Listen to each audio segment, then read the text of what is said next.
no heartbeat. I hate to be on a heartbeat.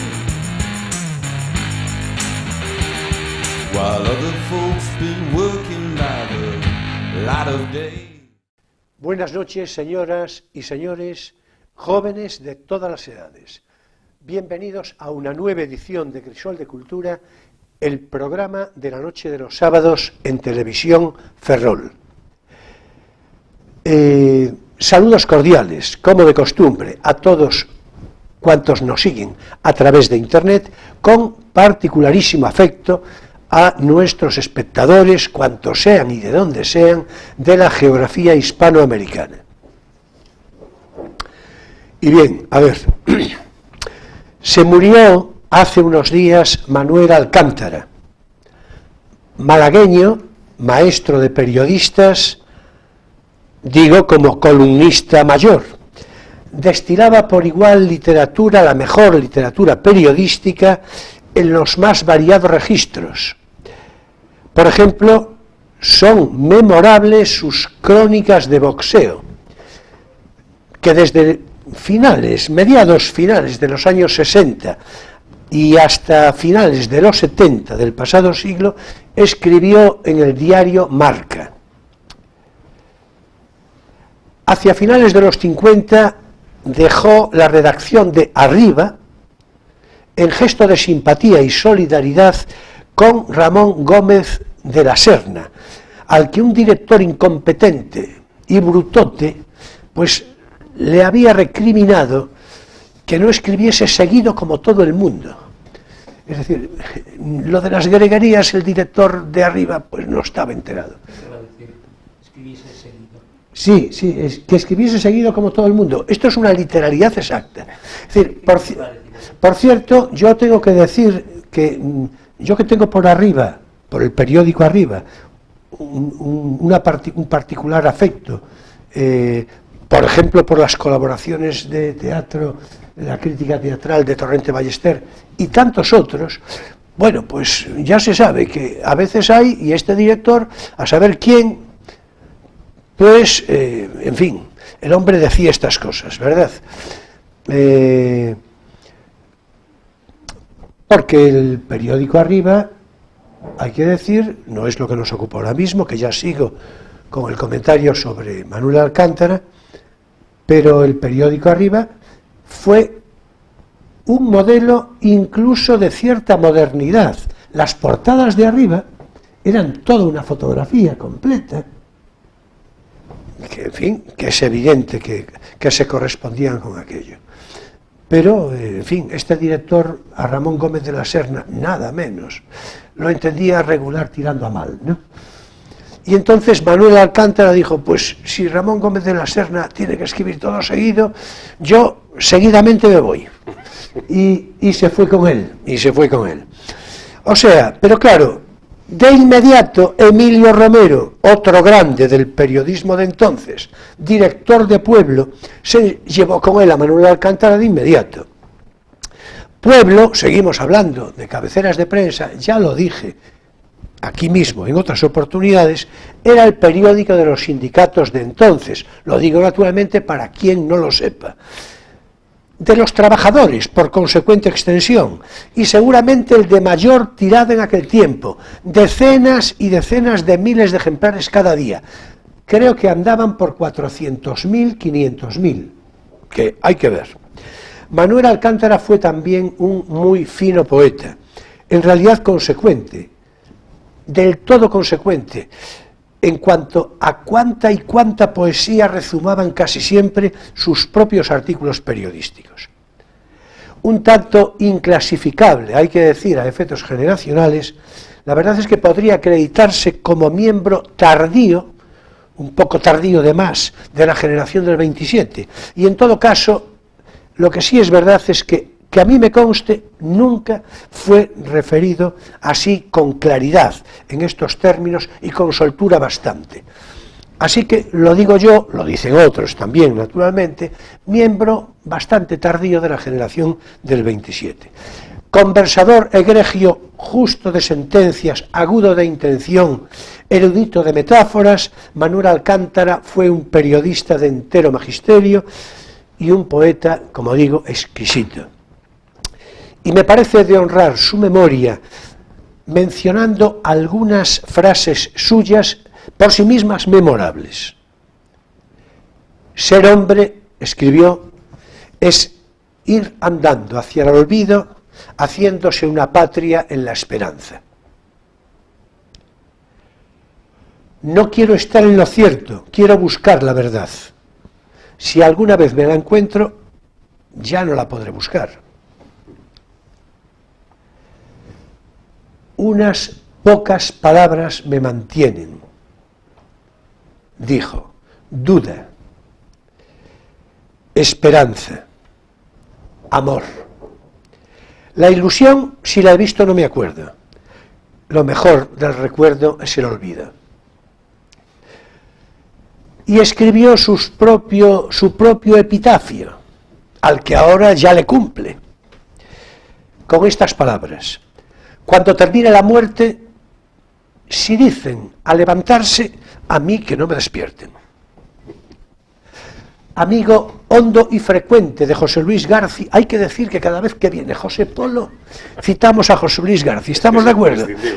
Es la verdad. Me gustaría a mí, esta vez, en fin, por asunto menos luctuoso, pero amigo hondo y frecuente de José Luis García, que lo consideraba como un hermano mayor y con el que tantas y tantas veces compartió conversación y dry martini, la bebida favorita de Manuel Alcántara, una bebida de diario, a la que él decía que era ese cuchillo disuelto.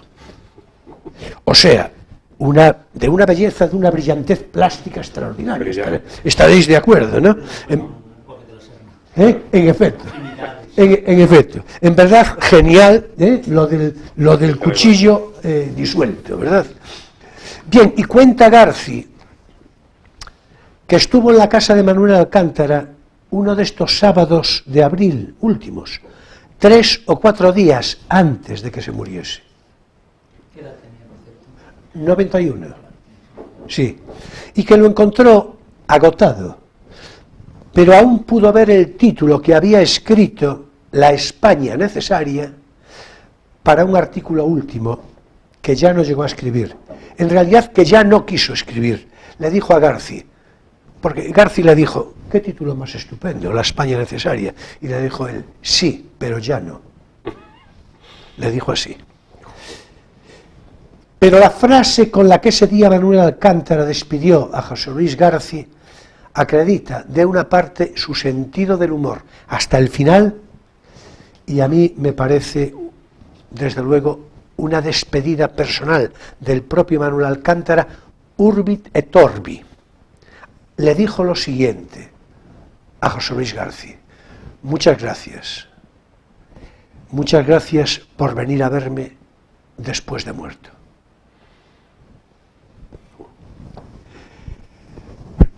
O sea, honor y reconocimiento, gratitud toda a la vida, la memoria y la obra de Manuel Alcántara, maestro de periodistas y muy refinado poeta.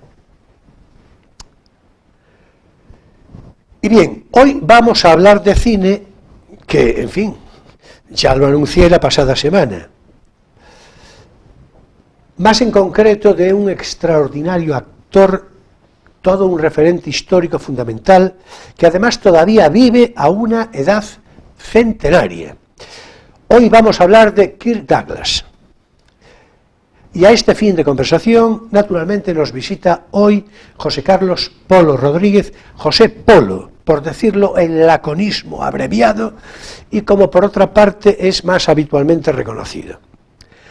Actor de doblaje de mérito cada vez más acreditado y con una muy amplia experiencia en sus registros, es por igual propietario de la empresa Penteo Films, modélicos estudios de doblaje con sede en Ferrol y proyección de alcance internacional, muy sobre todo en el ámbito de países de habla inglesa. Por demás, es también José Polo precisamente licenciado en Filología Inglesa y, como bien se sabe, desde luego, colaborador habitual de este programa, Crisol de Cultura, a donde acude para hablar de lo suyo, cómo no, el cine. Y a mí, naturalmente, siempre me complace, muy especialmente, convocarlo, presentarlo, como ahora mismo. Bienvenido, José Polo, ya lo sabes, un placer recibirte. Ni que decir tiene que para mí también, encantadísimo como de costumbre. Pues muchas gracias. Bueno, pues vamos ya a galope tendido, casi con una especie de vocación de un western que se precie, ¿verdad? Claro. Tampoco es tan mal. No, en efecto, en efecto. Así es, por eso digo. Lo tocó todo, pero si decimos, por ejemplo, Isur Danielovich Dembski... Sí, pero a eso ya llegamos ahora mismo, ¿eh? Como nombre de estrella. Claro, yo creo Sí, que no sí, sabe nadie de quién estamos hablando. sí, bueno, Pero- ahora ya pero sí. ya lo Bueno, pero lo descubrimos. vamos a repetir porque, entre otras cosas, ya vemos que el ruso lo domina bien, José gustaría. Polo. Bueno, en cualquier caso, vamos a ver, una brevísima introducción previa. Kirk Douglas, el indómito Kirk Douglas, el hijo del trapero, como él mismo tituló sus memorias. Nacido precisamente, bueno, usted me disculpe, como Isur Danielovich Dembski, hijo único varón, junto con 6 hermanas, de una familia de origen ruso, de judíos rusos, judíos emigrados a los Estados Unidos de América, en condiciones de extrema indigencia, porque naturalmente también hay judíos pobres, que, en fin, por decirlo, exactamente. Malvivieron, quiero decir, como vagabundos, y su condición de traperos les viene precisamente de esa condición, porque se dedicaban a tratar de vender mercancías de muy escaso o ningún valor de aprecio, cosas que encontraban tiradas, como botellas vacías, por ejemplo, o artilugios desvencijados o de desecho, en fin. Pues bien, desde esta perspectiva de infancia mísera, va a ir evolucionando, más o menos como vamos ahora a explicar.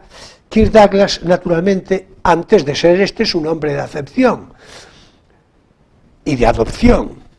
Logra acceder a la universidad, que ya va apuntando la cosa a maneras, con 19 años, al tiempo que trabaja, y 4 años más tarde, en 1939, es ya licenciado en artes.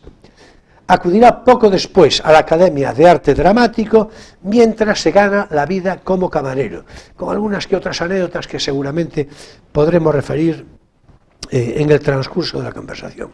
Y en fin, José Polo, yo creo que ya por ahí todo seguido, o sea, adelante con la historia como quieras. Pues como bien has introducido, una vida durísima, suele ser bastante habitual, sí, ya llevamos unos cuantos actores analizados en este sentido, y suele ser muy habitual que estos iconos superestrellas que han llegado muy lejos, como el caso de Kirk Douglas, suelen tener infancias duras donde la perseverancia, el tesón, el no dejarse vencer por las circunstancias, todo eso forma un carácter y acaba conformando una serie de principios que les hacen salir de todas las adversidades posibles. Sí, entre otros principios el de la buena suerte también. También, hay Porque un factor ahí claro, del destino. Sí, porque, claro, ¿no? Sí, eso siempre condiciona, ¿no? Desde luego, pero si no tienes la otra parte es difícil llegar tan lejos, puede ser una cosa puntual. Sin duda, sin duda. Entonces él perseveró, Es que como lo veníamos hablando ahora. Claro, claro.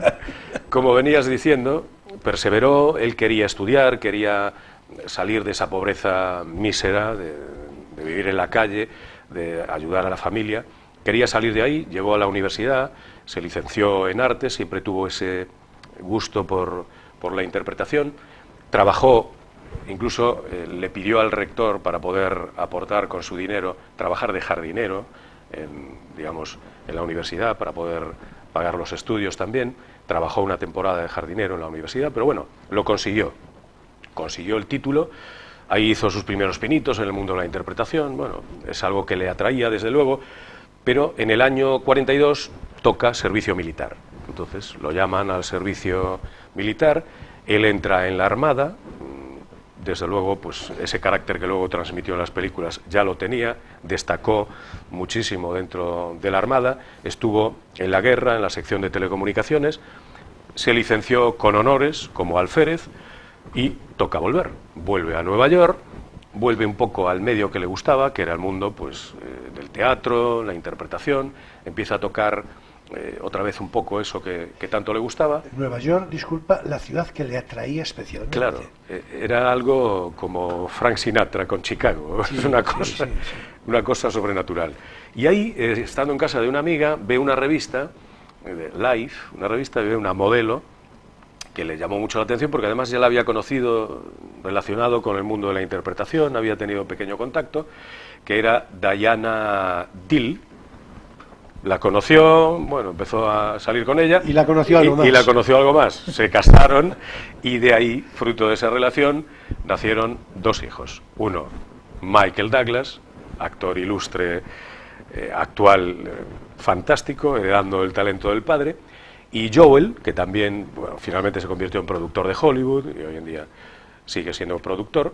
Pero digamos que el más conocido de ellos es, desde luego, Michael Douglas.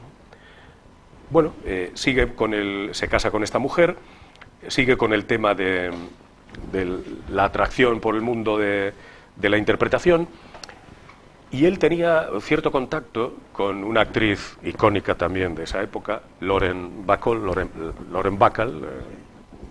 en nuestro idioma, y fue ella precisamente la que lo presentó a un productor importante, Hal Wallis, de la época del Hollywood dorado, porque el director estaba haciendo unas pruebas para una película un poco retorcida, de cine negro, no encontraba el actor. Bueno, en el casting, por ejemplo, por mencionar la talla de las que estamos hablando, en el casting para esa película estuvo Montgomery Clift, estuvo Richard Widmark, en fin, pues se llevó el gato al agua.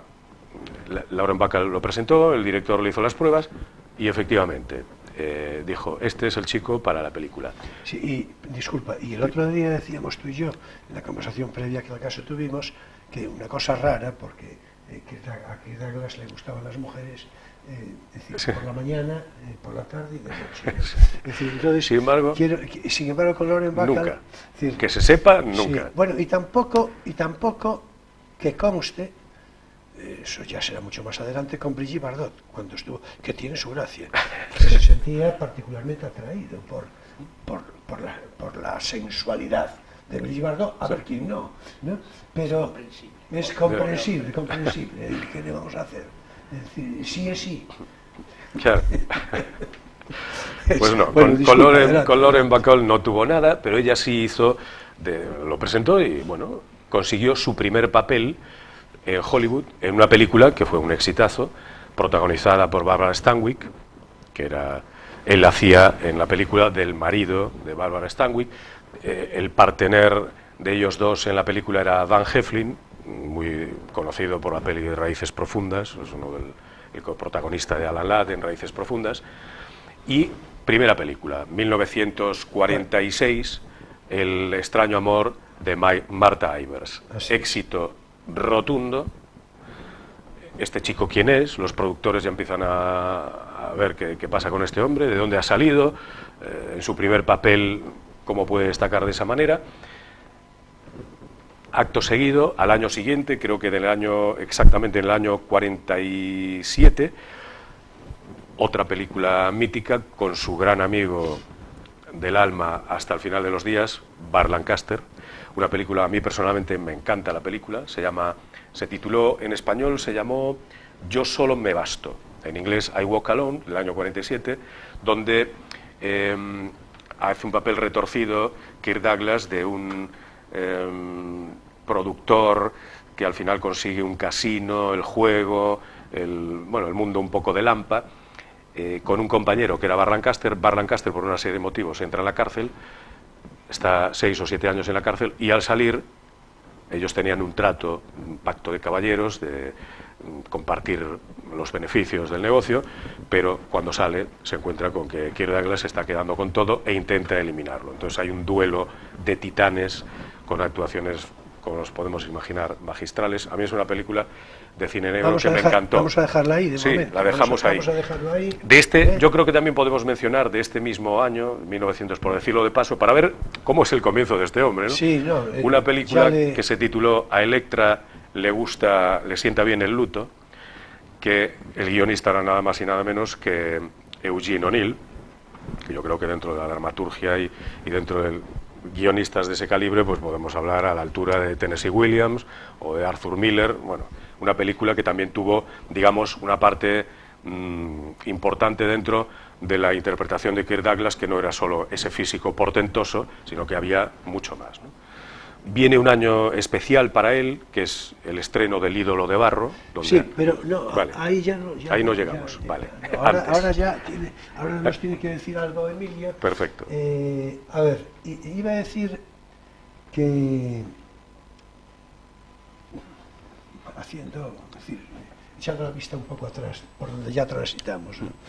Lo de esa infancia difícil y todo esto, ¿no? Sí. Hay un reconocimiento, familia judía dijimos, ¿no?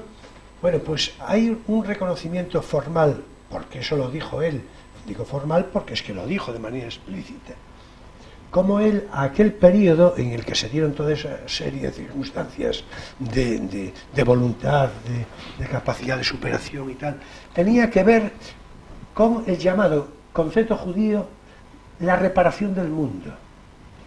Es decir, sanar la vida. Sí. Sanar la vida. Vamos, te lo digo por lo que tiene esto de, en fin, de formulación filosófica. Hombre, habría que ver hasta qué punto era judío, más allá de la cultura, ¿no? de la herencia cultural. Sí, pero lo tiene... pero entonces... No, por supuesto. Sociológicamente judío. Sí, seguramente. Familiar. Sí, seguramente. Y además, en fin, la precariedad en la que vivía y todo esto. Pero él tiene comentado esto, es decir, cómo aplica a su vida ese concepto de la reparación del mundo, para lo cual naturalmente hacen falta todas esas características a las que te referías. Tenacidad, perseverancia, sí, no dejarse vencer, bueno, pues, que luego lo transmitió en las películas. En todo caso... El más icónico. Los personajes son en gran parte son ellos. Sí, es que iba a decirte yo esto, hablabas tú del físico, no sé qué. Claro. Bueno, es que entre otras cosas él se dedicó a la lucha libre, participó en un equipo de lucha libre. Es decir, y fue campeón invicto de la liga, concretamente yo creo que fue en el año, bueno, antes de, cuando estaba en la universidad. Bueno, en realidad tiene que ser, en la universidad tiene que ser... En la liga del campeonato de lucha universitario, campeón de lucha libre. Invicto. Claro, que es lo que digo, luego lo transmite y esa forma de... En Spartak, bueno, si lo hablaremos, no empecemos a adelantar cosas, pero ese físico le... Bueno, en todo caso, le impactó. Por ahí a lo que quieres, es decir, bueno, yo no sé qué pesa más, si la, en fin, infancia desdichada, o vamos, desdichada, por lo menos pobre, y el deseo de salir de eso y de triunfar en la vida y en el sueño americano, que es una cosa tan, bueno, vista en actores importantes de Hollywood, como decías antes. Sí, yo creo que él es un prototipo, claro. Es un prototipo de eso, claro. O, pues, no sé, una visión un poco trascendental de la misión en la vida de un hombre, que podría ser el pozo de su judaísmo. Pero vamos, no son en ningún caso cosas contradictorias, y son perfectamente complementarias. Sí, en todo caso tú ahora ya le ibas a entrar al ídolo de barro del año 49, que, en fin, que por cierto hay una anécdota detrás de eso. Él estaba compatibilizando cuando la Academia de Arte Dramático, en la que, bueno, pues, en fin, trabajos, es decir, camarero que decíamos y tal. Bueno, en efecto, entonces, y paseando en una ocasión con un amigo, no recuerdo quién, posiblemente no fuese nadie particularmente conocido, pero paseando, pues le dice: mira, ese hotel me gusta, no recuerdo el nombre del hotel tampoco, pero es la referencia, ese hotel me gusta. Algún día yo voy a estar ahí en esa suite 25, que era la suite. Bueno, pues cuando el ídolo de barro Claro, ahí aprovechó para cumplir el... y dice, cuenta él, dice, pues la verdad es que los sueños cumplidos son un marrón, ¿eh? No le gustó la suite. Claro, No era como pensaba. claro, no, es que lo importante es esa el camino. ensoñación, ¿no? Claro. Justamente. Luego llegas y te Cuando ponen llegas para tanto. y dices, bueno, pues Eso va. pasa muchas veces. Claro, Como decía Marilyn Monroe, cuando tienes lo que quieres ya no lo quieres. Exactamente. Bueno, lo cantaba. Exactamente. Sí, pues en esa película, El ídolo de barro, es donde hace un giro, no solo es ese portento retorcido, esos personajes que hacía en cine negro, sino que había un pozo de interpretación profunda, donde consigue un personaje que no sea plano, que tenga proyección a lo largo de la película, y destaca mucho. Y también en esa película, dicen los que trabajaron con él, que empezó a mostrar ya un poco los visos de su carácter peleón, o un poco combativo con ciertas cosas que veía que no le gustaban demasiado, ¿no? El poder del sistema, Hollywood, sus ideas más bien de izquierdas, que luego en un futuro también le trajeron bastantes problemas. Pero bueno, desde luego fue una película que le dio un giro en su carrera a lo que venía haciendo, y que marcó, por otra parte, ese carácter de interpretación, esa pasión, esa tenacidad en la forma de aprenderse los papeles, de hacer lo que los directores querían, aunque discutiesen, pero marcó esa forma diferente de actuar y de esos personajes que venían pisando fuerte, como eran Burt Lancaster y como era él. Y es una película muy destacada de esa época. Después, el director Wallis, el que lo descubrió en la primera, presentado por Laurent Bacall, lo cedió a otras compañías y ya empezó a hacer películas. Bueno, en esos años 40 empezó a hacer películas como, por ejemplo, otra que también me encanta, con Robert Mitchum, Retorno al pasado, de 1947, una película también de cine negro bastante retorcida, con flashbacks, una película muy recomendable, Retorno al pasado. En esa época también tenemos, por ejemplo, otra un poquito más adelante, de Cautivos del mal, donde trabaja con Lana Turner, que era un prototipo. Esa ya es del del 54, 50 y pico, ¿no? Sí, La mujer 54. fatal. Claro, era el Ya, icono, eso iba a decir, el claro, icono de claro. mujer fatal de la Claro. época. Y yo, desde muy pequeño, de esa película, además, es una película que me gusta mucho, está también contada a modo de flashback. Él no aparece en la película. Vamos teniendo referencias, que esto se hace mucho también en la literatura, ¿no? Vamos teniendo referencias del personaje por lo que comentan los demás de él, pero sin haberlo visto todavía en pantalla. Y recuerdo una frase de Lana Turner. Hay un periodista que va preguntando a los protagonistas sobre el personaje, le van preguntando cosas, y cuando le preguntan a ella, dice una frase, algo así como, bueno, el personaje se llamaba Jonathan, que era Douglas hacía de Jonathan, y le dice, bueno, ¿qué opina usted? ¿Qué me podría decir interesante de Jonathan? Y dice Lana Turner, Jonathan, si lo vendieran embotellado como la cerveza, crearía adicción. Una forma ¿Te que gustó la me frase? gustó esa frase desde siempre, y siempre que veo la película estoy esperando que llegue esa escena para llegar a verla. Sí, yo creo que le gustó la película por Lana y sobre Turner. todo Lana Turner. Claro. Pero bueno, hace un papel magistral, con una pasión, ¿no? Bueno, esos personajes apasionados que están en el mundo de cae hasta los infiernos más profundos, se vuelve a levantar, se recupera, era un productor venido a menos. Bueno, es una película, desde luego, totalmente recomendable. Bueno, vamos a tener que entrar de inmediato de lleno a la recomendación de lectura y todo esto. Bien. Pero bueno, vamos a planificar un poco la segunda parte, ¿no? Sí. En la segunda parte, obviamente, tenemos que hablar, por supuesto, de Espartaco, de Kubrick. el loco del pelo rojo, Sí. de Senderos de Gloria. Claro, de Senderos de Gloria, por lo tanto de Kubrick por ahí por el medio, y yo creo que ya, en fin, hablando de esto, ya se nos cubre perfectamente. Bien. Bueno, bien, pues ahora es tiempo para nuestro espacio divulgativo. No tienes por qué saberlo.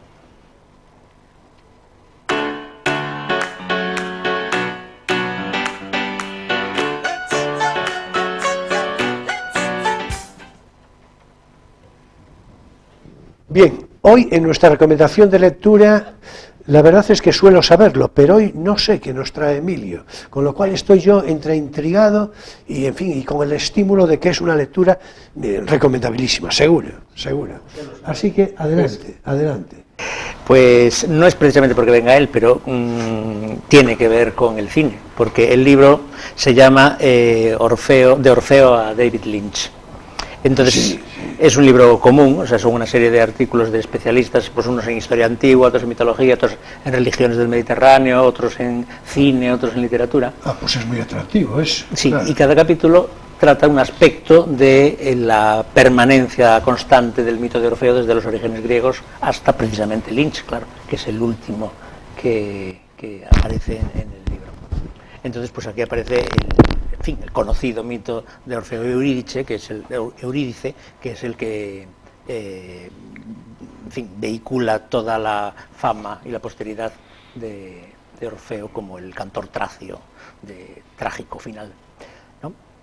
No sé si, bueno, lo recordamos brevemente. Orfeo está casado con Eurídice. Sí, conviene, sí. Y, en fin, ella muere y entonces él la quiere rescatar del infierno y va allí. Él tenía un don que era cantar y hacer con su música que hasta las piedras se conmovieran. Entonces baja al infierno a buscarle y conmueve efectivamente a los dioses del inframundo, ¿no? A Perséfone y a Hades. Y le ponen una condición: bueno, está bien, llévatela, ya que la amas de esa manera, pero no mires atrás hasta que haya salido.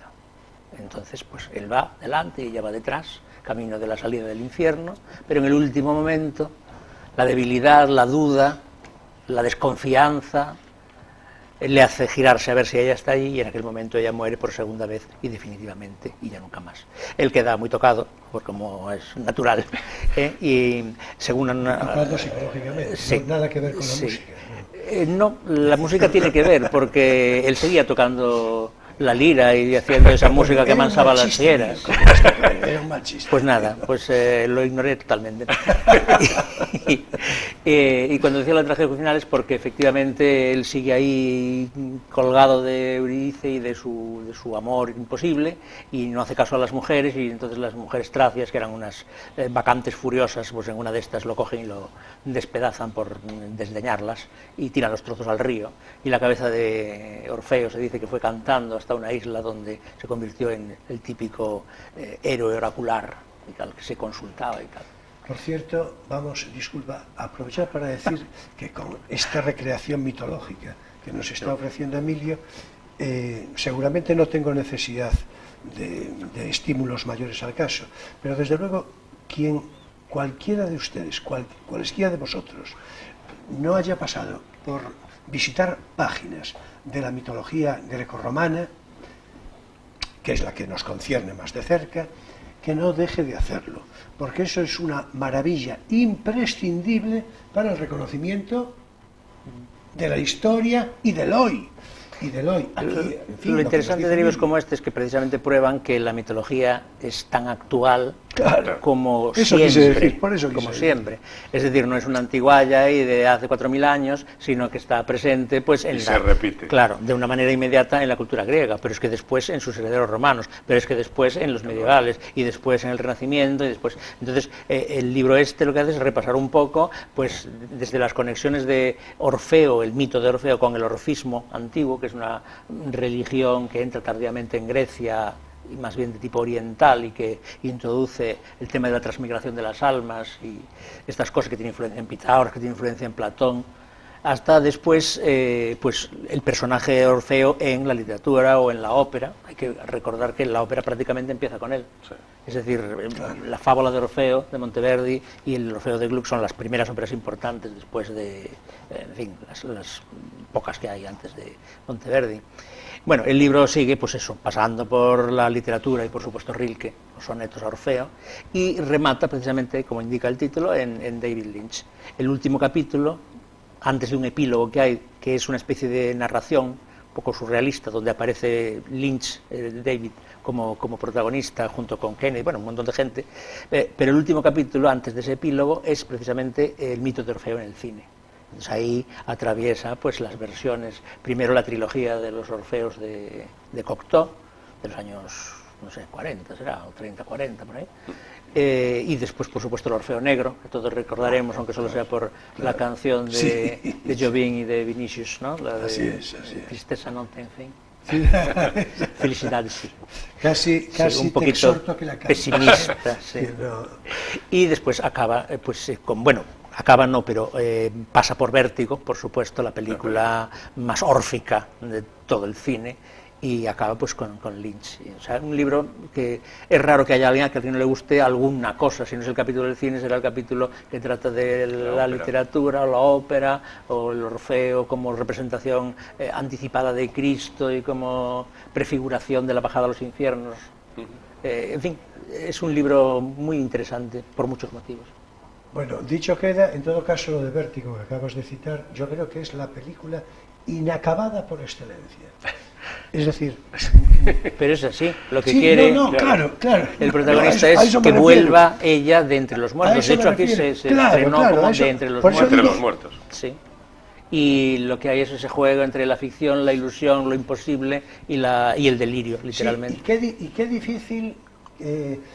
¿Cómo fue evolucionando esa película? Porque al principio tuvo un éxito más bien relativo, escaso incluso, escaso. Hoy es de icónica. De las y hoy, consideradas universalmente mejores películas de la historia. Ya se sabe que los genios tenemos que esperar un poco. Sí, para que madure.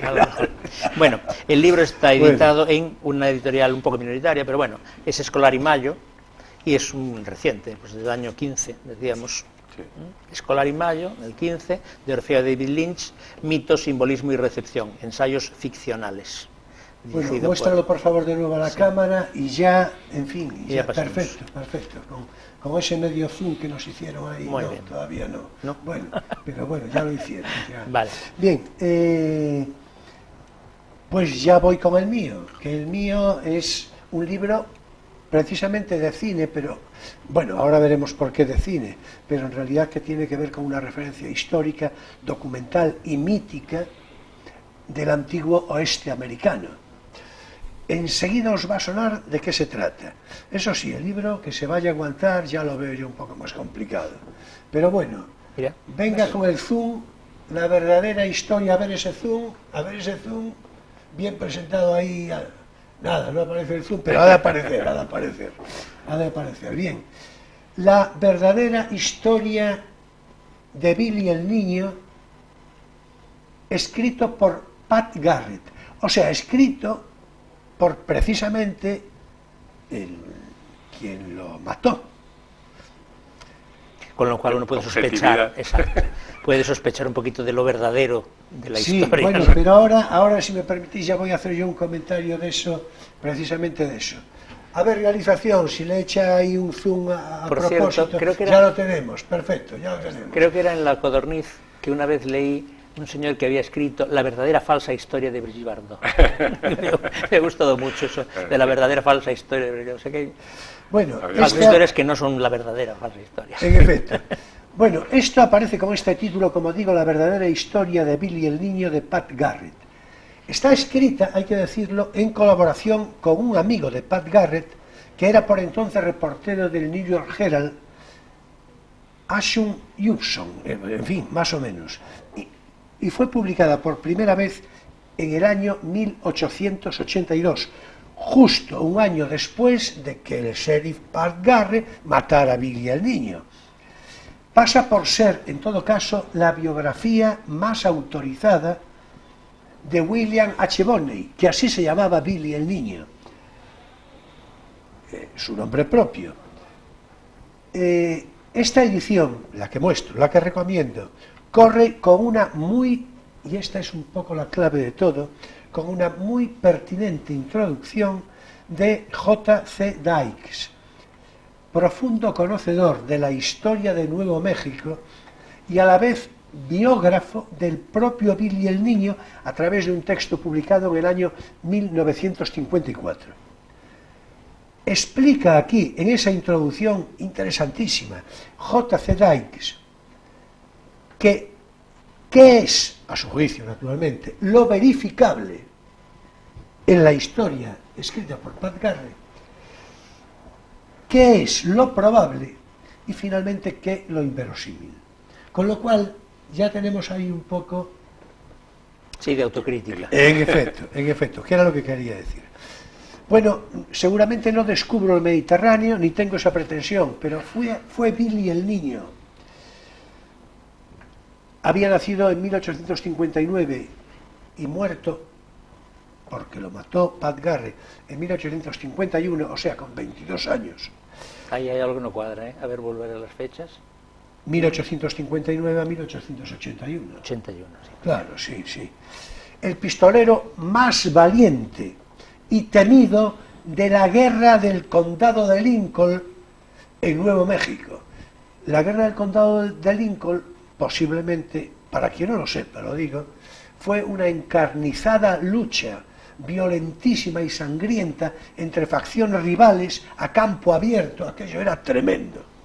¿Pero eran facciones delincuentes? ¿Eran bandas o era...? Eran bandas, sí, eran bandas. bandas. Eran bandas, ¿no? De hecho... ¿Cuatreros o qué?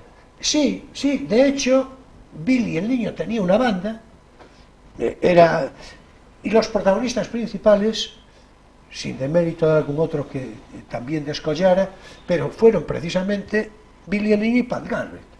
Lo que pasa es que Pat Garrett después pasa a ser sheriff, claro. Y esto es otra historia, ¿no? Claro. Bien, esta que presento y a la que me referiré al final es una edición del año 1977, fiabilísima, a cargo de Ediciones del Cotal y en traducción directa del inglés original, publicado por la Universidad de Oklahoma en el año 1954. Acompaña fotografías y otras ilustraciones de interés. Por cierto, entre las fotografías que acompaña, te enseñaba a ti una de Billy el Niño, la única fotografía que hay de Billy el Niño, que nos vamos a referir enseguida a una película que se hizo sobre Billy el Niño, que yo es que la vi un montón de veces, y si Dios lo permite la veré alguna más. Y es que es clavado Chris Christopherson, Sí, es que es clavado a increíble. Billy el Niño. Es yo no lo había visto, que la señora es impresionante. Espectacular. En fin, pues ya que hablamos de la película, hay una película, en efecto, recomendabilísima, dirigida por Sam Peckinpah, bueno, quiero decir, Peckinpah, es que en el año 1973, con James Coburn, Chris Christopherson, al que estamos refiriéndonos, y Bob Dylan, un Bob Dylan jovencísimo, bueno, 26, 27 años más o menos, toda una obra maestra. Tanto que es de esas cosas que, a ver si no hacen un remake, porque es que... Que no la toquen. En efecto.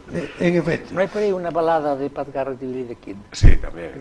Hay muchas. Una canción famosa, ¿no? Sí, sí. Una de ellas es de Bob Dylan. Es de Bob Dylan. Sí, claro. Bueno, de hecho, las canciones que aparecen en la película hay un fondo musical que ahora no me voy a permitir tararear, no por nada, sino porque tengo la voz hoy un poco, en fin, carraspeosa, ¿verdad? Bien, en cualquier caso,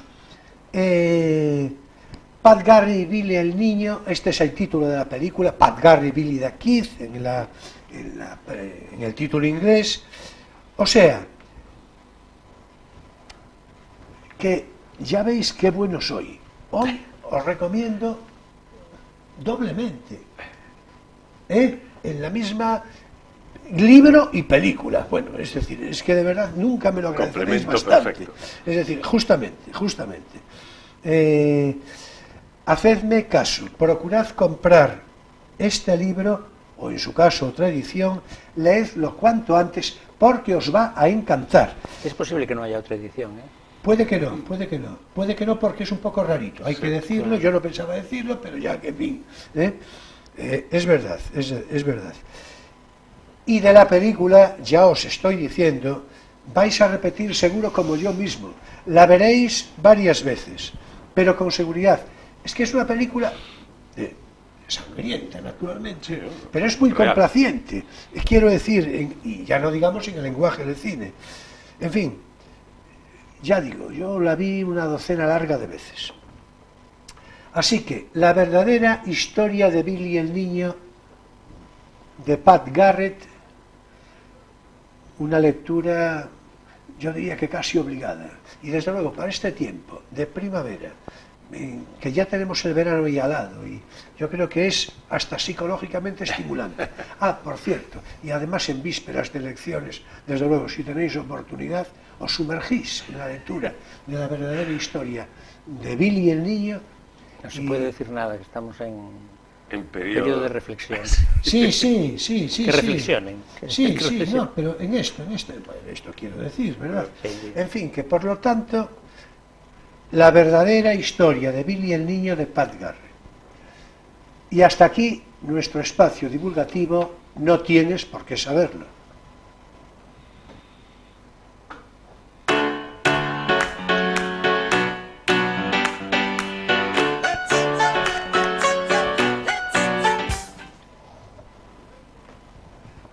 Bueno, a ver, vamos a seguir con lo nuestro, vamos a ver si acomodamos el tiempo debidamente, en fin, que de eso se trata, ¿verdad? Yo voy a hacer un comentario previo y ya le entráis ahí, es decir, bueno, hay películas posteriores, hay algún peplum, incluso Ulises, ¿no?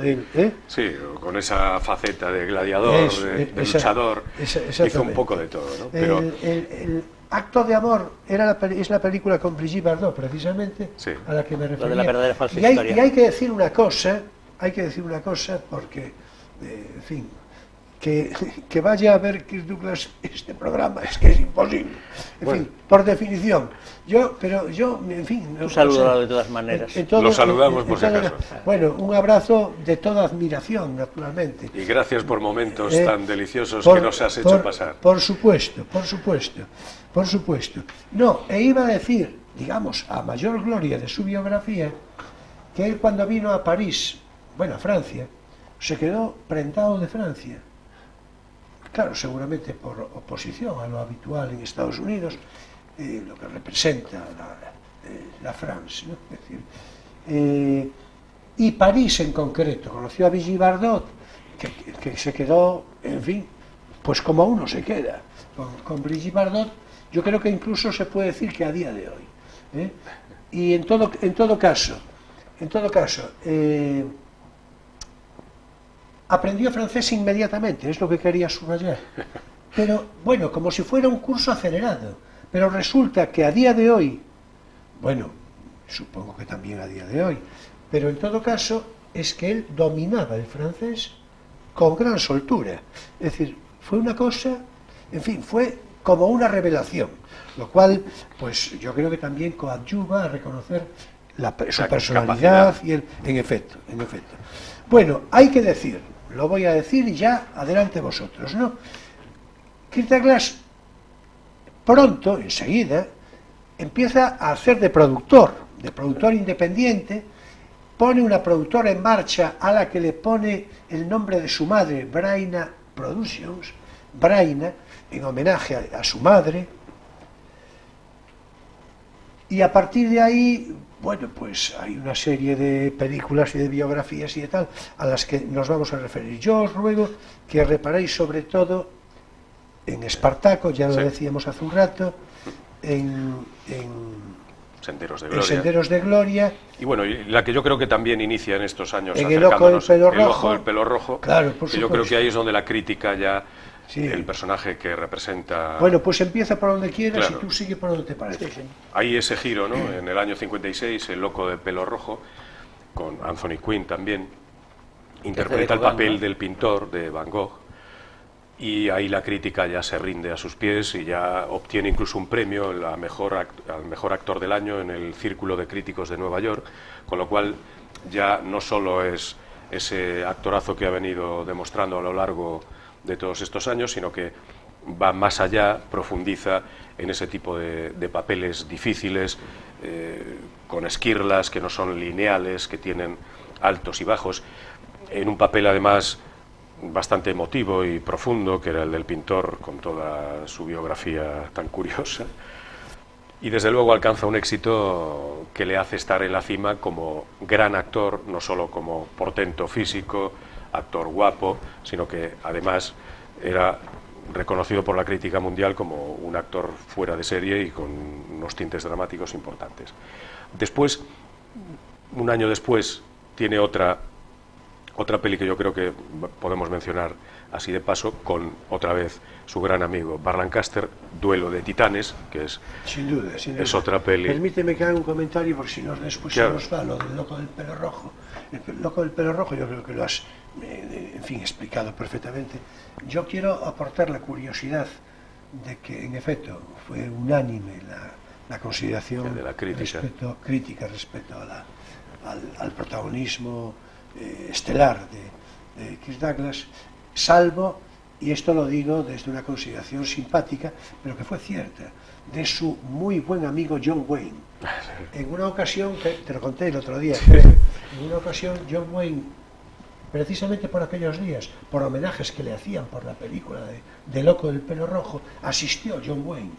En fin, una comida, unas copas, cuando ya, digamos, la intoxicación etílica empieza sobremesa a prolongada. A tener, los whiskies. En fin, sí. los whiskies, Los justamente. whiskies de toda la vida. ¿Para qué? Claro, justamente los whiskies. Y entonces en un momento determinado le dice John Wayne, lo lleva aparte y le dice, pero vamos a ver, pero tú, ¿cómo hiciste esta película? Lo digo por el contrapunto, ¿no? Dice, un personaje debilucho, homosexual, es decir... Tú eres un tío fin, duro. Dice, vamos a ver, nosotros tenemos que hacer películas de machotes, de tipos muy... Estoy diciéndolo exactamente, tal y como, casi con la literalidad. Claro. Sí, dice... No sé si malinterpretó un poquito el personaje también. Sí, bueno. no, por eso yo estoy citando la literalidad. Además, la fuente que estoy usando no es simplemente mi memoria, sino que recuerdo perfectamente, claro. Acreditado. Entonces dice eso. Bueno, por otra parte, muy en la línea del reconocimiento de lo que significaba John Wayne, ¿no? Que, por cierto, y que Kirk Douglas entiende perfectamente lo que le dice, ¿eh? Claro. Lo que ocurre es que le matiza y le dice, pero no, hombre, que es un personaje sensible. Y dice, pero ¿cómo sensible? Es decir, no son los tipos duros. En fin, que tiene su curiosidad, me parece a mí, de comentarla. Sí.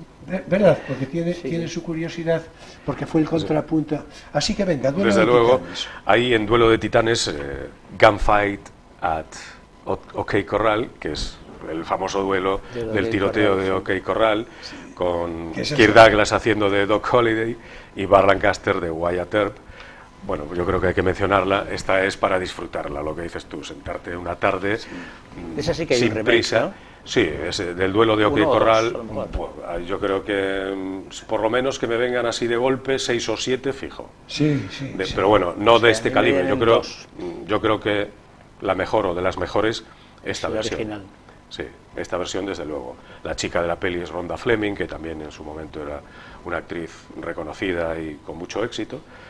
Y bueno, yo creo que deberíamos mencionarla ahí en el medio, porque aquí es donde además Stanley Kubrick, se fija en este chico que tiene una película ahí en el medio, que acabó siendo Senderos de Gloria, que tiene un personaje importante y le gustaría que Kirk Douglas pues interpretase este personaje. Cogiera su fusil, ¿no? Como Johnny. Claro. Entonces, bueno, Stanley Kubrick, por aquel momento, digamos que todavía no tenía el marchamo que luego tuvo, pero desde luego ya era joven, pero apuntaba maneras.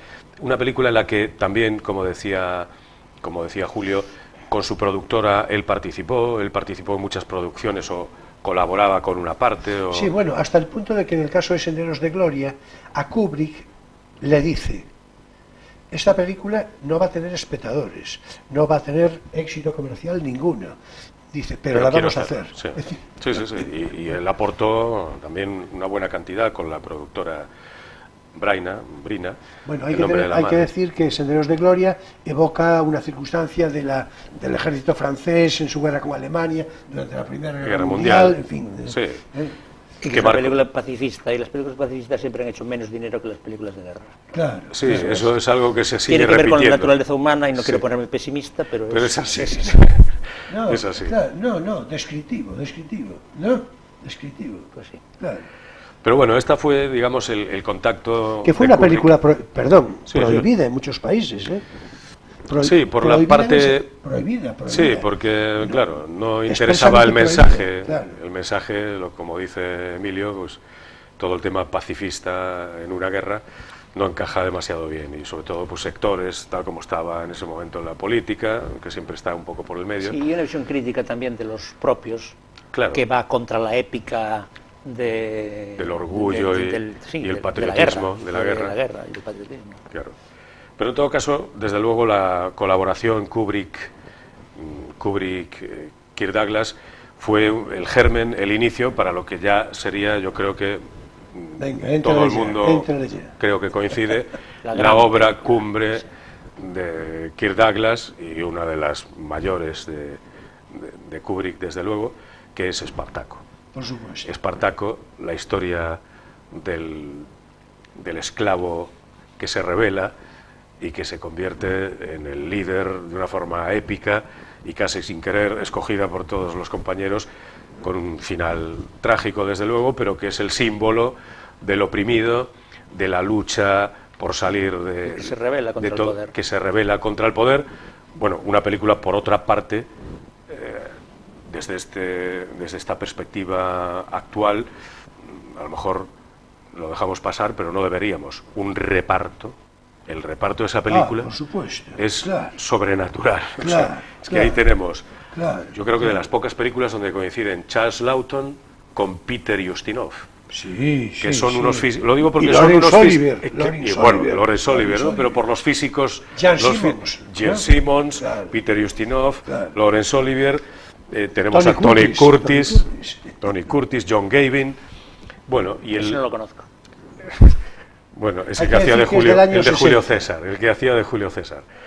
Es del año 60, la película, de 1960, y bueno, pues tiene momentos muy épicos a lo largo de... Es una película larga, que hay que disfrutarla desde luego, la batalla de gladiadores, la lucha en la arena, esa famosa batalla con el actor negro, que era atleta, o sea, era un actor que bueno, hizo películas, El Sargento Negro también, Woody Strode se llamaba. Me estoy imaginando a alguien ahora diciendo que la lucha fue contra el afroamericano.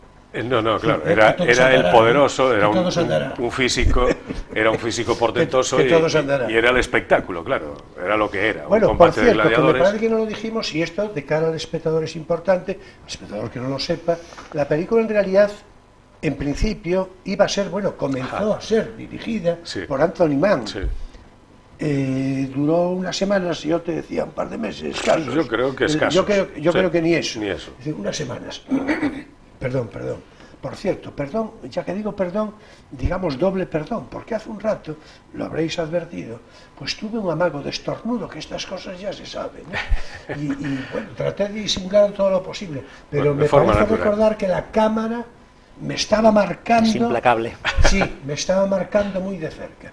Bueno, pues en efecto, Anthony Mann es el que se iba a encargar, empezó, pero de inmediato a las pocas semanas, bueno, llamó a Stanley Kubrick, y Stanley Kubrick es el que hizo esta maravilla, en fin, de película, que por otra parte, claro, fue, como no, un caldo de cultivo para la referencia ideológica de la izquierda, en fin. Sí. Yo creo Bueno, pero que es una historia real, claro. es decir, Sí. es una película histórica. Yo creo que luego una se rebelión de apropiaron, esclavos claro, por que supuesto. se movilizó apropiaron de la idea de casi de- 100.000 esclavos que se levantaron ahí en Justo. Roma contra el imperio. Sí, Claro. hay que recordar el grito mítico, yo soy Espartaco. Claro, ese es un Yo momento soy épico, Espartaco. lo que decía. Yo soy Espartaco. Bueno, y por cierto, Cuando como estamos diciendo yo soy Espartaco, voy a aprovechar para decir que me parece que fue en el año 2004. Ya veis que, en fin, Un qué salto. salto, ¿no? Pusieron en marcha, es que a lo mejor después ya no lo digo, al pensar en esta frase me acordé, pusieron en marcha, convencieron a Kirk Douglas, bueno, se lo comentaron, no hubo que convencerlo mucho, para poner en marcha un teatro que llevase su nombre, Teatro Kirk Douglas. Y en la inauguración, entonces lo recibieron de una manera muy cariñosa y digamos muy sorprendente, muy grata, ¿no?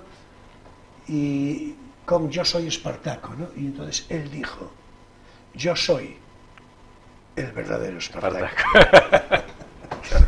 Es que es un momento en la película cuando ya los esclavos han sido derrotados y está Craso soltando el discurso delante de todos los esclavos encadenados, sentados: os perdonamos la vida si nos decís, si todavía está vivo, quién es Espartaco. Y en un acto de valentía, casi sin pensárselo, Kirk Douglas se pone de pie para decir: yo soy, y en el momento que dice, iba a decir el nombre, se levanta Tony Curtis, que estaba a su lado: yo soy Espartaco, yo soy Espartaco. Y así todos, y todos los esclavos autoinculpándose, diciendo que ellos eran Espartaco, ¿no? Bueno, es un poco Fuente Ovejuna, ¿no? Claro, sí, no, es un momento es que iba a decir, emocionante. En efecto. Y a ver, yo iba a decir ahora, a ver si es una frivolidad, lo que voy a decir. Es una frivolidad en términos comparativos, pero no lo hago por frivolidad. Lo hago por la curiosidad. Mira, lo de Fuente Ovejuna, yo creo que es muy a propósito. Es que es eso. Sí. Tiene que ver con el espíritu humano. La frivolidad mía era que en una película, Botón de Ancla, de los años 60, hay un momento en el que hay una secuencia entre guardiamarinas que, en fin, que están cometiendo no sé qué cosa en horas nocturnas, y entonces el jefe de un jefe lo sorprende, y sobre sus uniformes blancos no los llega a alcanzar, pero les echa tinta y a continuación le dice que formen, claro, para reconocer naturalmente, dar la vuelta, y la secuencia de la película, como recordarán quienes la hayan visto, es que los guardiamarinas dan todos la vuelta y todos tenían una mancha de tinta.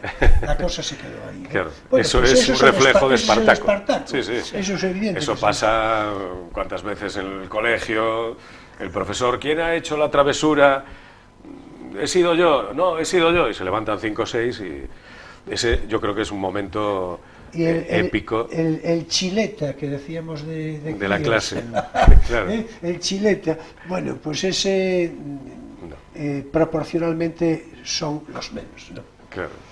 Pues eso yo creo que marcó una forma de ser, que luego además se han apropiado para muchas otras situaciones de denuncia pública y política, pero bueno, en ese momento en la película yo creo que es de los, con lo larga que es, de los momentos más destacados, ¿no? Eso, la lucha y bueno, y el final, que es un final bastante trágico.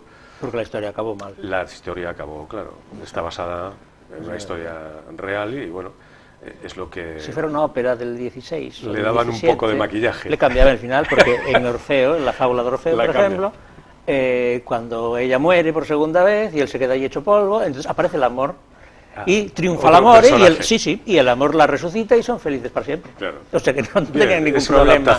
Eran como cuando Disney coge el jorobado de Notre Dame y le cambia el final. Vale, no queda con Esmeralda, pero no se muere. Pues eso ya lo inventaron los renacentistas. Así que triunfa el amor, Sin duda. Pero esto no era una ópera, esto era una película y claro. Desde luego.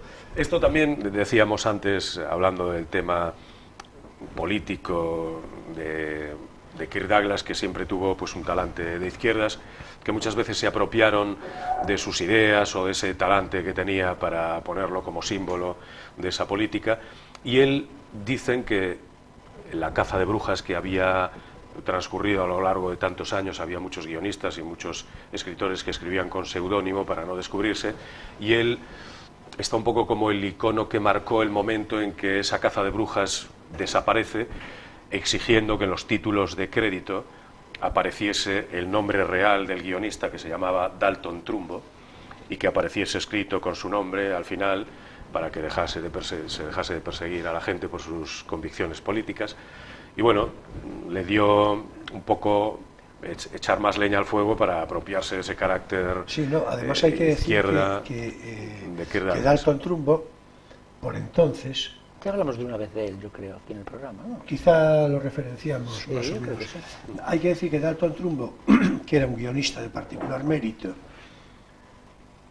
precisamente como consecuencia de la caza de brujas, porque claro, la caza de brujas ya sería otra cosa comentarlo, eso tiene que ver no poco, claro, con la preservación de la vida americana, del modo de vida americano, que en cierto modo se explica.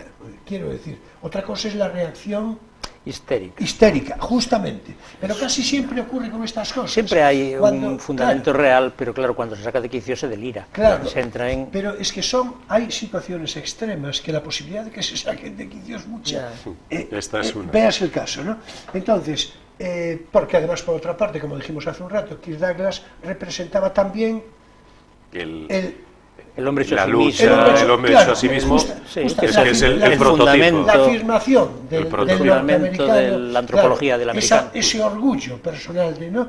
Entonces, bueno, tan arraigado en el norteamericano, yo creo que hasta hoy mismo, ¿eh? Sí. Es decir, entonces, pues, y tan admirable por esto mismo, ¿no? Es decir, pero en todo caso, Dalton Trumbo, que magnífico guionista, como digo, se oponía bastante, le decía que no quería, Douglas, que no. Mira, a mí no. Sí. Primero le dijo que no, después le dijo, vas a tener problemas, pero no pongas el nombre. Claro. Después le dijo, no pongas el nombre de ninguna manera, hasta que Kirk Douglas le dijo, mira, tiene que ser. Y no solo le puso el nombre, sino que después, bueno, va a sonar como si fuera un zoológico, ¿no? Pero iba a decir que lo exhibió, es verdad, lo exhibió públicamente, de una manera deliberada, y yo no sé si hasta provocadora. Bueno, con una intención provocadora, sin duda, en comidas, en agasajos propios de la película, y se dice, creo que tú lo insinuaste hace un momento, que la caza de brujas empezó a declinar ahí precisamente. Sí, lo tienen como el momento de cambio para ir poco a poco eliminando. Bueno, yo quiero decir una cosa y después a ver si vais abreviando, porque ya estamos redondeando la historia, ¿no?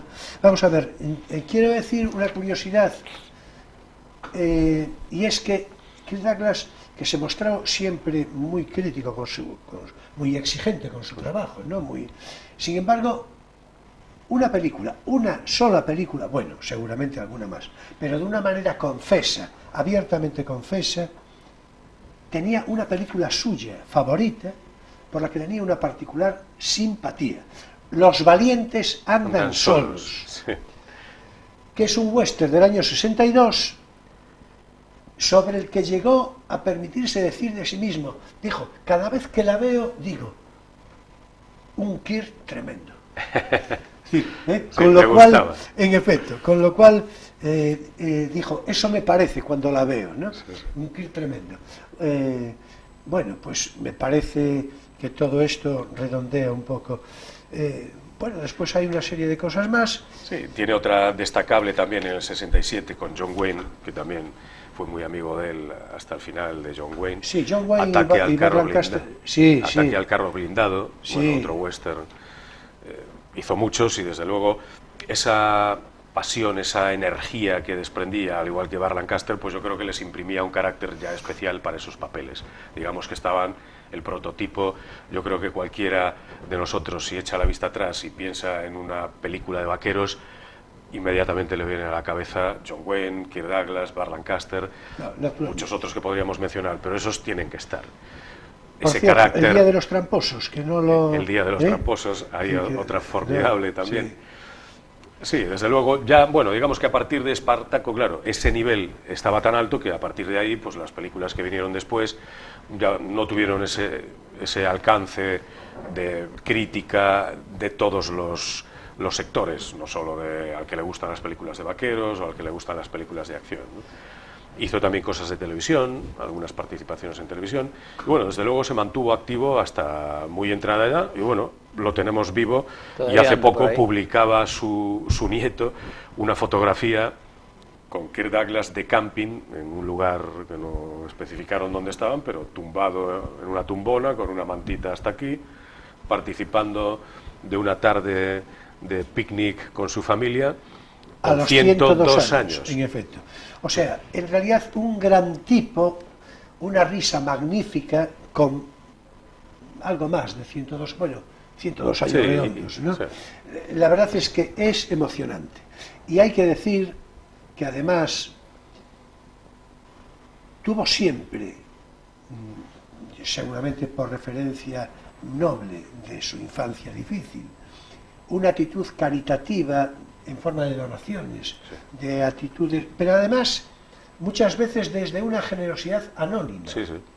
Sí, no como un acto de mira Claro, qué que bueno es- soy porque doy dinero. En efecto, en efecto. No, participaba Y anónimamente. Y esto ya, lo que voy a decir, no fue anónimo, porque no, en fin, era muy obvio, pero se dedicó nada menos que a la renovación de 400 patios de colegios, como ayuda a la infancia, Sí.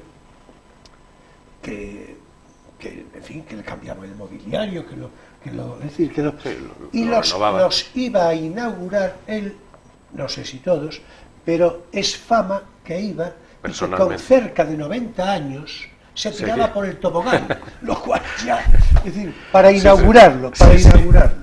Lo cual, en fin, yo de mayor Quiero ser así. milagros. Bueno, Desde muy bien, luego. pues entonces, si os parece, si no queréis Sí. apuntar nada Sí, más. yo creo que, bueno, estamos hablando de un mito vivo todavía, Sí. de esos pocos, yo creo que él y Olivia de Havilland deben Que de ser los también dos que deben se dar mantienen rondando los 100 del años, ¿no? sistema clásico de Sí, Hollywood. sí, unos meses. de Ciento, diferencia. sí, se llevan Sí. poquito, 102 también, Sí, 102 sí. años. Y son, yo creo que los que me vengan ahora a la memoria de los que quedan vivos de ese Hollywood clásico, sin duda, ¿no? Y todo un mito vivo y que ha hecho películas que forman parte de la historia de las mejores películas en cualquier selección que se pueda hacer a lo largo de la historia del cine. Sin duda, sin duda. sin Y duda. desde luego, y personalmente a mí, pues me ha hecho pasar tardes inolvidables viendo sus películas y espero que siga haciéndolo. A mí también. Yo haciéndolo creo que- yo durante creo que mucho a tiempo. todos. ¿A ti también? Sí, sí. Hombre, a ver. Bueno, muy bien. Ahora es tiempo para nuestro espacio lírico, poesía, eres tú.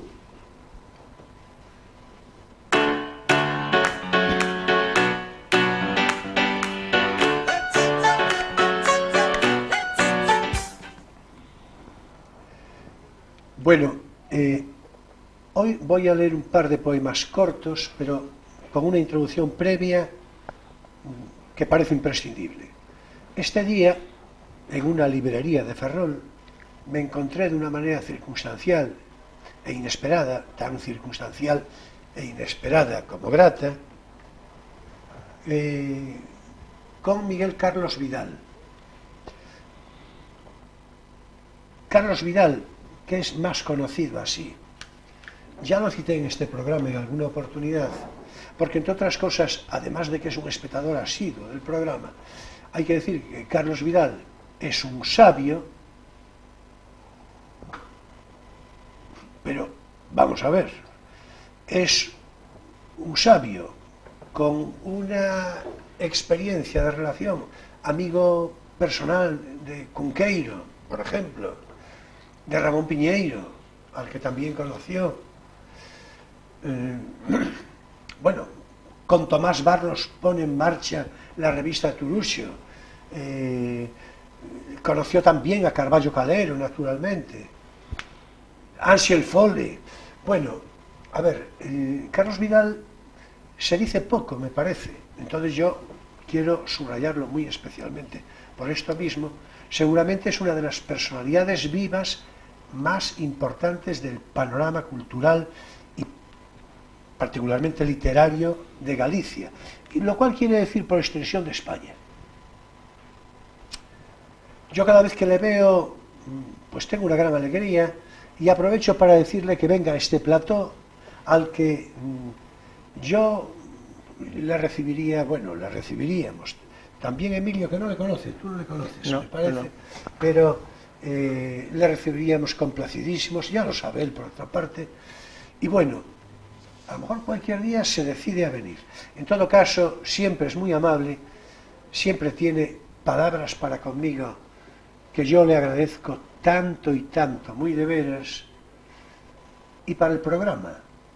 Tanto las tiene para este programa, que es lo que naturalmente me enorgullece más, tantas tiene que no puedo decirlas a la cámara, no debo decirles, pero ya en fin, podréis sobreentender que es un sobreelogio, por otra parte perfectamente argumentado y que a mí, insisto, me complace tanto. Bueno, pues entonces, claro, ya lo amenacé con leer algún poema de él, que son unos poemas intimistas gratísimos también. Y tuvimos una conversación deliciosa, naturalmente. Siempre es una conversación deliciosa hablar con Carlos Vidal. Bueno, don Carlos, hay que venir por este plató, en fin. Además, dije que estuve con Carlos Vidal, que estaba acompañado de su mujer. En fin, digamos, una doble alegría, en fin, un doble motivo de satisfacción. Y aproveché para decirle a ella, pero mujer, a ver si lo convence, para que... o sea, que en eso estamos, conspirando. Bueno, pues de su poemario, el cuarto, la tarde, las rosas y otros símbolos, del año 2017, voy a leer dos breves poemas, para mí delicadísimos. El primero de ellos se titula La tarde en la ventana, y dice así: qué sonrisa en pasado, con jardines al óleo y figuras sentadas mirándonos de lejos. La tarde de hoy, tan quieta, en la ventana, todo parece estar fuera del tiempo, pero nadie lo nota, y se sonríen, no entienden que no lo note nadie, las figuras del lienzo. El segundo se titula Una tarde de sol, y dice así: una tarde de sol entró en el tiempo de un niño. Vino después el hombre, el niño nunca se iría. Y, sin esto saber, el hombre iba dejando, sin tampoco saberlo, algo de sol en cuanto hacía. Primaveras pasaron como flores, que, por aquel sol, se mantienen vivas. Y queridos otoños, también vivos por el oro de sus hojas caídas.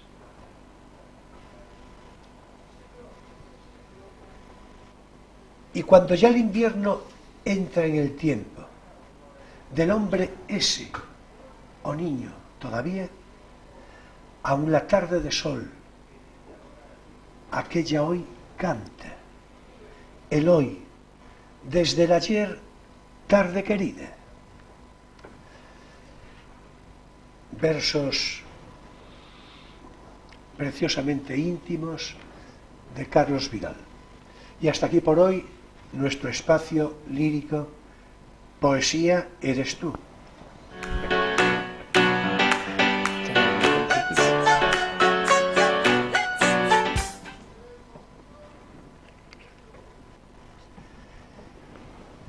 Bueno, finaliza también aquí, naturalmente, Crisol de Cultura en este sábado 27 de abril de 2019,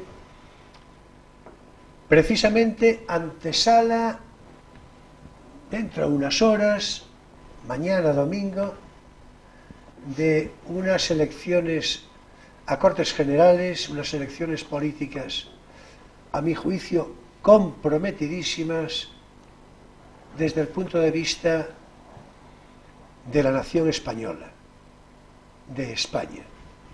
Y lo cito de manera expresa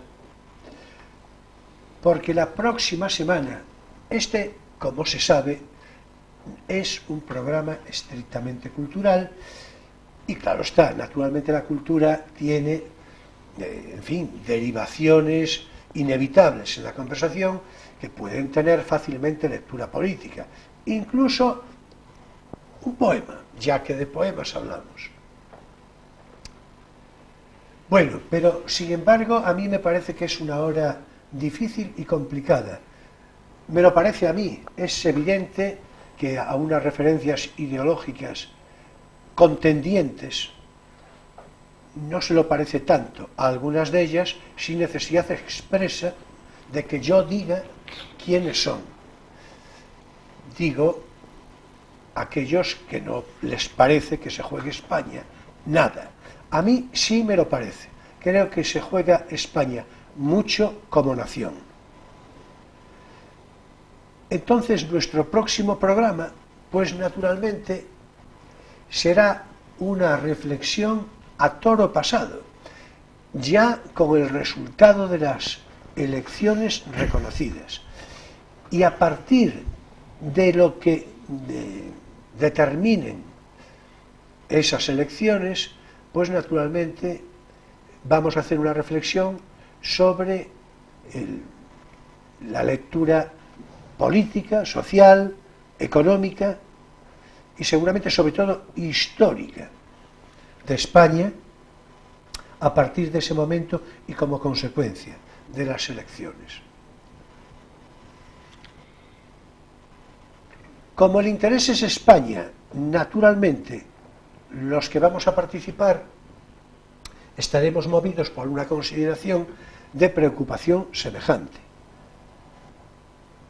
Naturalmente, no se trata de que acuda nadie que tenga un concepto equívoco, cuando no frívolo o extravagante de lo que sea España.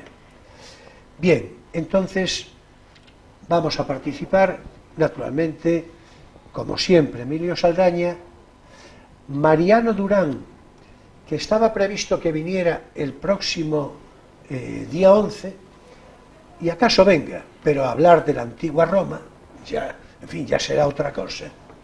Mariano quedó Durán, un poco pendiente.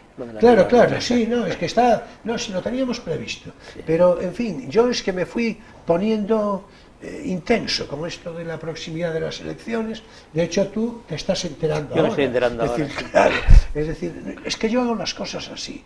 Y, en fin, en todo caso, el próximo día, entre Mariano Durán y Emilio Saldaña y yo mismo, hablaremos de esta circunstancia, reflexionaremos sobre el resultado de las elecciones y lo que puedan suponer de cara a España y a la vida cotidiana de los españoles, naturalmente. Bien, señoras y señores jóvenes de todas las edades, mi gratitud entera y toda por vuestra complicidad acostumbrada, por vuestra deferencia, vuestra actitud crítica también, vuestra simpatía, que como digo algunas veces alguna habrá. En fin, nos vemos el próximo sábado a las 9:30 de la noche en Crisol de Cultura, Televisión Ferrol, con repetición el domingo entre 7:30 y 8 según obligados ajustes de programación, y después ya en internet para todo el ancho mundo. La recomendación de costumbre: si estáis viendo este programa en su emisión del sábado, sabed que seguidamente se emitirá en unos minutos una interesante película con previa presentación y animado coloquio a su final. Nos vemos pues el próximo sábado en Crisol de Cultura a las 9:30 de la noche. Será como siempre un placer. Y bien, ya sabéis que paso lista. Muchas gracias, buenas noches y feliz semana.